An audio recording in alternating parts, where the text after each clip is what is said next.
In typical summer season fashion, we always get a bunch of sequels, and while some sequels are good, some sequels are okay. The one sequel I've been kind of excited for to see is Star Trek Beyond, which is the third movie in the new Star Trek reboot series. Now, I was kind of skeptical about this movie before coming in the months leading up to it, since I heard that J.J. Abrams wouldn't be directing it. However, when I heard that Justin Lin, the director of the most recent Fast and Furious movies, would be directing this movie, I was kind of intrigued. And sadly, Leonard Nimoy has passed away, along with the actor who's played the most recent Chekhov. Rest in peace to both of them. And so now I was a little skeptical. But how did this movie turn out? Well, let's talk about the plot. So it's 3 years after Into Darkness, and they have 2 more years left on the 5-year journey. And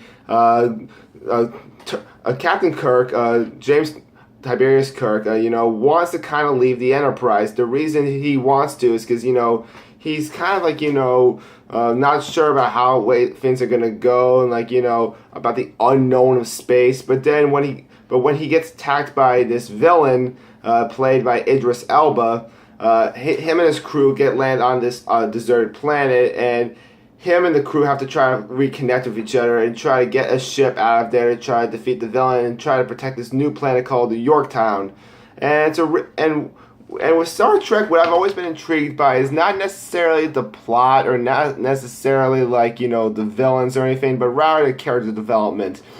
And the character development in this movie is once again pretty excellent. I mean, Kirk and Spock and Scotty, Chekhov, Sulu, you name it, they all work together very well. I especially love the casting in this movie. The effects are once again incredible. Justin Lin is a very visual director, as I can tell, and good work for him. I hope he gets more work, because these visuals are grade A for sure. Now, my only minor complaint with this movie is the villain's development was kind of weak. I mean, sure, he was going on after an artifact, but it seems like so many other villains do that. But then again, I've never really paid attention to the villains throughout the past 2 Star Trek movies. I've only really paid attention to the effects and the character development, and goddamn, both of those are pretty great. I gotta say, the way they present Leonard Nimoy's death in this movie, I gotta say, that it was handled in a classy and professional way. And the way they honor Star Trek's 50th anniversary, I gotta say, they handled that really well too.